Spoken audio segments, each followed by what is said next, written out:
So as Harry said, I'm Jeremy with Landis Construction. I'm also with the New Orleans Community of Practice, also known as NOLA Lean. Today I'm going to discuss applying lean construction in the field, how we apply the principles and culture of lean, specifically to some of the tools and techniques that Samir had even mentioned. So kind of looking at, lean is a lot more than just tools and techniques. It's kind of, it's not solely, you're not lean solely because you get things done faster and for less money. It really does require a mind shift that requires, thinking of with cultures and philosophies, and really about how we think about work. Now, lean utilizes 6 tenets with respect for people at the center of all we do. And, as Samir had mentioned several times too, we're always in that mindset of continuous improvement.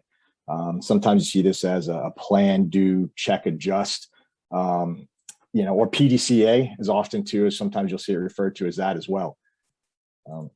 But today, though, I'm going to actually kind of take a look at implementing these 6 tenets and how they actually helped us, how we applied them, helped it drive when we did our last planner sessions in our planning process.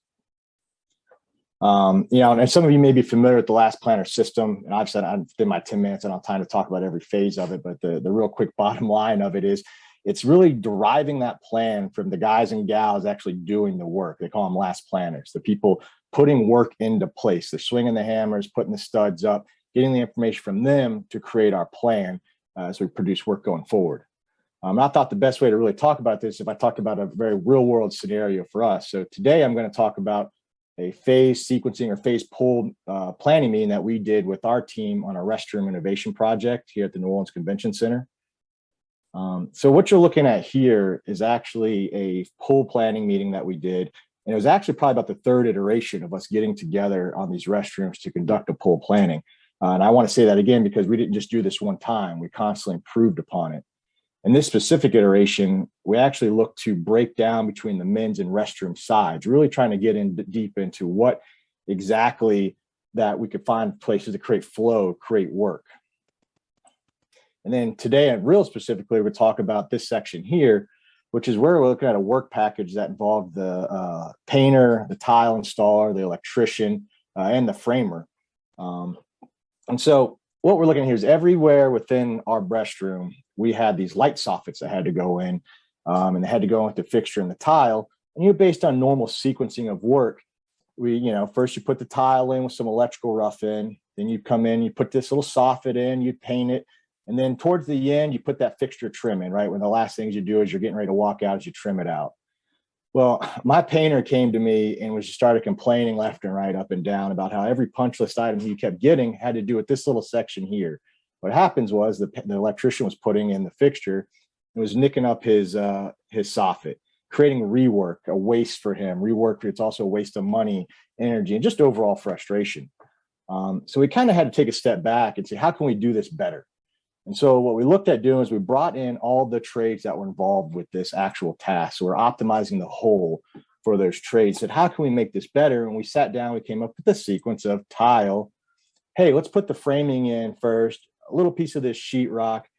Then we could put the fixture in. Then we'll come back and finish and paint and float. And the whole while we're doing this, really focusing on flow, because as the restrooms are 2 sections, the men's and the women's, we didn't want that trade to leave that restroom to go to another restroom. We wanted him to stay within the area to keep his flow going. And again, we looked at trying to do this for a while, and somebody else had an idea. I want to say, I think it was the framer this time who came back and said, hey, what if we did it this way? Tile, fixture, I'll frame around the fixture, and then we'll come in and sheetrock it.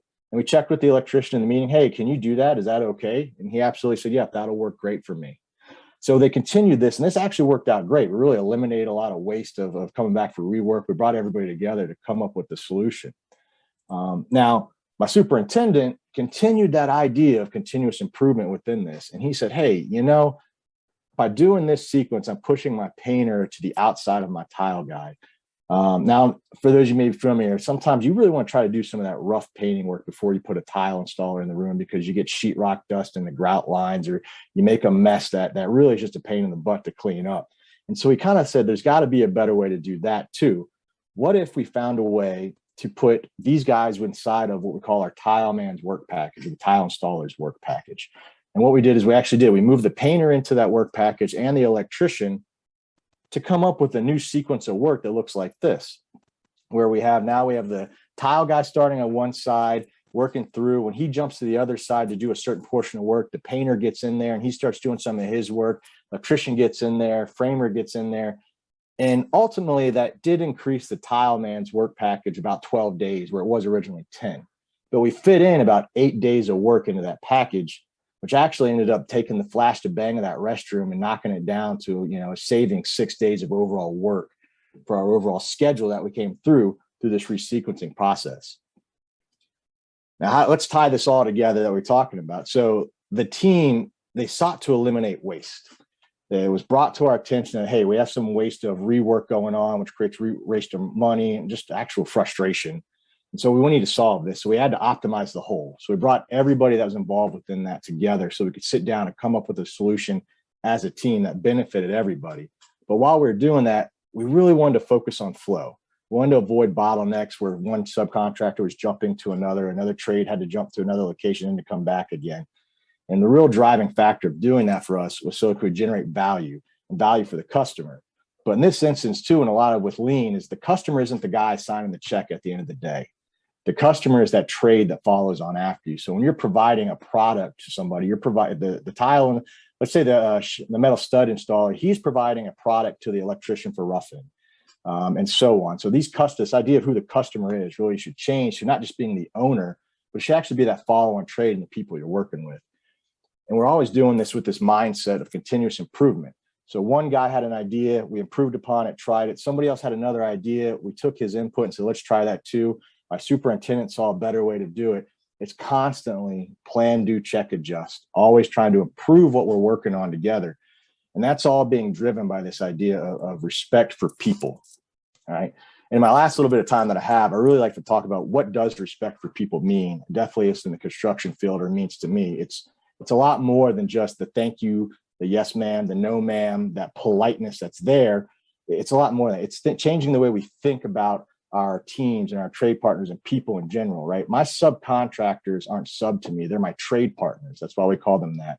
My subordinates aren't my subordinates. They're my teammates. And I'm not just their boss. I'm their servant leader. And by changing our mindset and thinking and focus on this way about how we respect for people, you're going to get a lot more out of them. And obviously, too, don't forget that power of gratitude. That thank you will take you a lot further than anything else in that command and control style of leadership. So that's it. And I want to say thank you for letting me be part of this panel.